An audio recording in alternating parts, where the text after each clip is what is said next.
आपका ब्रेकआउट इसीलिए फेल होता है क्योंकि आपको एक एक्सपेंशन या फिर कंटिन्यूशन कैसे काम करता है इसका कोई भी आइडिया नहीं है। तो आज की ये वीडियो जिसमें आप एक ब्रेकआउट से पहले आने वाले मूव और एक ब्रेकआउट के बाद में आने वाले मूव को ट्रेड करना सीखोगे, जिसे बोलते हैं एक्सपेंशन। तो वीडियो को एंड तक देखना क्योंकि लास्ट के गोल्ड और निफ्टी का पार्ट सबसे इंपॉर्टेंट है। अब सबसे पहले आप ये समझो कि कंटिन्यूएशन या एक्सपेंशन होता क्या है। तो ये गोल्ड का चार्ट है 15 मिनट के टाइम में। तो जब भी प्राइस एक डायरेक्शन में बिना कोई बड़े पुल बैक के ऊपर या नीचे की तरफ जाता है, उसे बोलते हैं कंटिन्यूएशन या फिर एक्सपेंशन। क्योंकि इसमें अगर आप देखोगे तो प्राइस बहुत छोटे छोटे पुल बैक को देखकर ऊपर की तरफ जा रहा है, और इसका मतलब यह है कि प्राइस बहुत ज़्यादा स्ट्रांग है कि आपको अगर बाय करना है तो आप इसके डिस्काउंट में आने का वेट नहीं कर सकते। अब इसको ट्रेड कैसे करना है वो तरीका भी मैं बताऊंगा, लेकिन पहले आप ये समझो कि एक्सपेंशन की शुरुआत कहाँ पर होती है। तो एक परफेक्ट ट्रेंड कंटिन्यूशन या फिर एक्सपेंशन की शुरुआत एक कंसोलिडेशन फेज से स्टार्ट होती है, या फिर जिसे बोलते हैं साइडवेज मार्केट। जैसे यहां पर मार्केट एक रेंज के अंदर अपने ऑर्डर्स को कलेक्ट कर चुका है। अब प्राइस यहां पर क्या करेगा? अब पूरे टाइम तो यहां पर इस रेंज में रहेगा नहीं, तो वो क्या करेगा? वो करेगा डिस्ट्रीब्यूशन या फिर एक्सपेंशन। अब आप ये समझो कि एक्सपेंशन दो तरीके के होते हैं, इंडिपेंडेंट और इनसाइड। अब इंडिपेंडेंट एक्सपेंशन होते हैं जो ओवरऑल ट्रेंड में होते हैं। जैसे ये गोल्ड का चार्ट है 1 वीक के टाइम में, और यहाँ पर प्राइस एक रेंज को ब्रेक करके एक ट्रेंड को फॉलो कर रहा है, जिसे हम एक्सपेंशन भी बोलते हैं। अब अगर इस चार्ट में आप लेफ्ट साइड में देखोगे तो आपको दूर दूर तक कोई भी रेजिस्टेंस देखने को नहीं मिलेगा। अब मेरा यहाँ पर कहने का मतलब यह है कि ये जो पूरा मूव आया है ये किसी रेंज के अंदर नहीं आया है, ये इंडिपेंडेंट मूव है, मतलब सिंगल मूव है। जबकि इनसाइड एक्सपेंशन को अगर आप देखो तो वहां पहले कोई बड़ा मूव आया हुआ होता है, और फिर प्राइस उसी मूव के अंदर एक रेंज को बनाता है और फिर इस रेंज को मैनिपुलेट करके एक्सपेंशन देता है। अब अगर आप सिर्फ इनसाइड एक्सपेंशन को देखोगे तो आपको लगेगा कि प्राइस बहुत ज़्यादा स्ट्रांग मूव कर रहा है, लेकिन ये एक्चुअल में बड़े मूव की सप्लाई को टेस्ट करने के लिए जा रहा है। लेकिन कुछ लोग पता है यहाँ पर क्या करते हैं, वो इस ब्रेकआउट पर बाय कर लेते हैं और ट्रैप हो जाते हैं। और वो ट्रैप इसलिए होते हैं क्योंकि प्राइस यहाँ पर ऑलरेडी इतना मूव कर चुका है, तो उसमें अब स्ट्रेंथ बची नहीं है। तो अब या तो प्राइस यहाँ से रिवर्स हो जाएगा या फिर यहाँ पर मैनिपुलेट करके फिर ऊपर की तरफ जाएगा, और आप यहाँ पर फ्रस्ट्रेट हो जाओगे कि करना क्या है यहाँ पर। लेकिन डोंट वरी, मैं आपको इसके ट्रेड करने का सही तरीका भी बताऊंगा। और अब आप ट्रेड करने की साइकोलॉजी और उसका तरीका समझो अच्छे से। और मैंने गोल्ड का चार्ट ओपन किया 4 ओवर के टाइम में, और आप गोल्ड को देखो। गोल्ड यहाँ से यहाँ तक कंटिन्यू ऊपर की तरफ जा रहा था एकदम आराम से, और लोगों ने अपनी बाइंग पोजीशंस को अच्छे से होल्ड कर रखा था क्योंकि उनको मैसिव प्रॉफिट दिख रहा है यहाँ पर। यहाँ तक समझ में आया आपको? अब इस सेलिंग वाले मूव को देखो आप, और आप बताओ कि क्या ये सेलिंग वाला मूव आप या मैं मिलकर बना सकते हैं? नहीं बना सकते, क्योंकि हमारे सेलिंग से प्राइस कभी कभी भी इतना प्रेशर से और इतना जल्दी कभी भी नीचे नहीं आ सकता। तो यहाँ पर हमें यह पता लगता है कि किसी ने बहुत बड़े अमाउंट पर यहाँ पर सेल किया है। अब आप ये समझो कि कोई भी चीज़ अगर 20 दिन में 20% तक ऊपर बढ़े और सिर्फ 4 दिन में 20% वापस नीचे गिर जाए, मतलब प्योर डिस्काउंट, तो यहाँ पर हर कोई बाय करेगा क्योंकि ये गोल्ड है और उनको 20% डिस्काउंट में यहाँ पर मिल रहा है।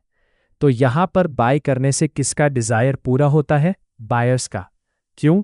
क्योंकि जो लोग इस मूव में बाय नहीं कर पाए थे वो बस वेट कर रहे थे कि प्राइस कैसे भी करके एक बार नीचे आ जाए ताकि हम बाय कर लें, और प्राइस नीचे भी आ जाता है और वो बाय कर लेते हैं। तो यहाँ पर डिमांड टेस्ट हो जाती है जिसमें बायर्स सक्सेसफुल हो जाते हैं और प्राइस ऊपर की तरफ मूव करता है। लेकिन इन बायर्स और सेलर्स का क्या, जिन्होंने टॉप पर सेल किया था या फिर बाय किया था, वो तो यही सोच रहे हैं ना कि प्राइस वापस एक बार ऊपर आ जाए ताकि हम सेल कर सकें। तो हमारे पास एक इम्पल्सिव मूव है और हमारे पास एक रिट्रेसमेंट का मूव भी है। अब नेक्स्ट यहाँ पर क्या एक्सपेक्ट कर सकते हो, इस वाले सेलिंग का कंटिन्यूएशन मतलब एक एक्सपेंशन का मूव यहाँ पर आ सकता है। तो आप इस ऑर्डर ब्लॉक को अच्छे से देख सकते हो, जिसको मैं मार्क भी कर लेता हूँ। अब आपका एक क्वेश्चन होगा कि मुझे कैसे पता लगेगा कि प्राइस इतना ही रिट्रेसमेंट करेगा। तो इसका आंसर ये है कि जब भी प्राइस अचानक से नीचे या फिर ऊपर की तरफ जाता है तो वो हमेशा सप्लाई या फिर डिमांड को टेस्ट करने ज़रूर आता है कि ये जो सेलिंग आई है ये सच में आई है या फिर यहाँ पर ये पूरा का पूरा मूव फेक है। तो यहाँ पर एक सेटअप बनता है जिसे आप बोलते हो एक्सपेंशन, और यहाँ पर आप इसे ट्रेड भी कर सकते हो जब प्राइस इस ऑर्डर ब्लॉक पर टैप करेगा। तो अब आप दूसरे कॉन्सेप्ट को समझो, और यहाँ से यहाँ तक सेलिंग आई थी, राइट? तो ये एक इम्पल्सिव मूव है। अब अगर ये वाला सेलिंग का मूव रियल ट्रेंड में होता तो प्राइस थोड़ा सा पुल बैक लेकर वापस नीचे की तरफ जाता, जो कि एक ट्रेडिशनल तरीका है ट्रेंड के मूव करने का।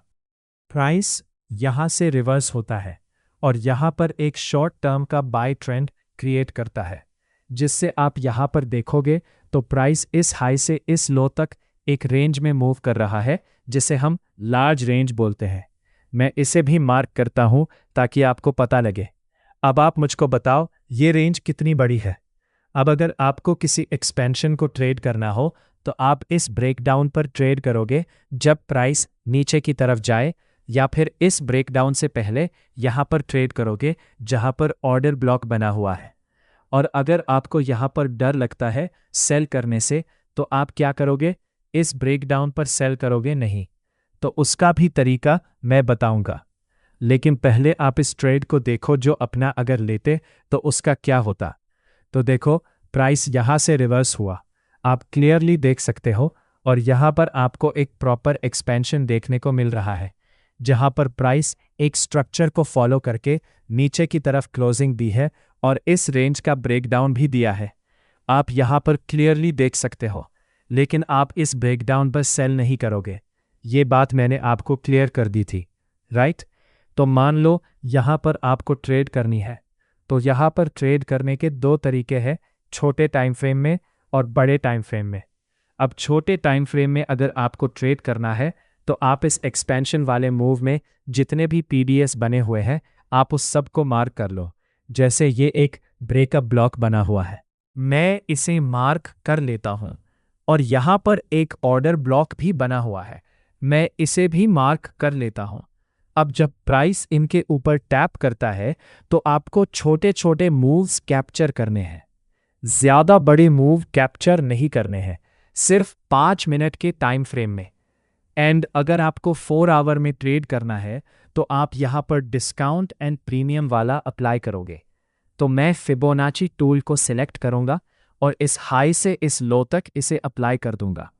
अब आपको डिस्काउंट एंड प्रीमियम तो आता ही होगा क्योंकि इस पर मैंने डिटेल में वीडियो बना रखी है। तो हमारा ये 50% से ऊपर वाला एरिया है प्रीमियम जोन और 50% से नीचे वाला एरिया है डिस्काउंट जोन। तो हमारा यहाँ पर बायस क्या है, यहाँ पर बाइंग का या फिर सेलिंग का? सेलिंग का है क्योंकि प्राइस एक बियरिश स्ट्रक्चर को फॉलो कर रहा है। तो जस्ट आप यहाँ पर देखो एक ऑर्डर ब्लॉक है जो ऑलरेडी हमने मार्क कर रखा है। तो हम इसी ऑर्डर ब्लॉक को सिलेक्ट करेंगे क्योंकि ये प्रीमियम जोन में है और इसके ऊपर जितने भी पीडीआरएस आपको देखने के लिए मिल रहे हैं वो बहुत ज़्यादा ऊपर है। अगर प्राइस सच में स्ट्रांग है यहाँ पर तो वो कभी भी इन पीडीआरएस पे नहीं आएगा ऊपर, और अगर वो आ भी जाता है तो आपको कभी भी बड़े टारगेट यहाँ पर नहीं मिलेंगे। तो यहाँ पर अभी हम इस ऑर्डर ब्लॉक पर सेल करेंगे, स्टॉप लॉस लगाएंगे इस हाई के ऊपर। प्राइस हमारे टारगेट को अच्छे से फॉलो कर रहा है और हमारा टारगेट कंप्लीट हो जाता है यहाँ पर।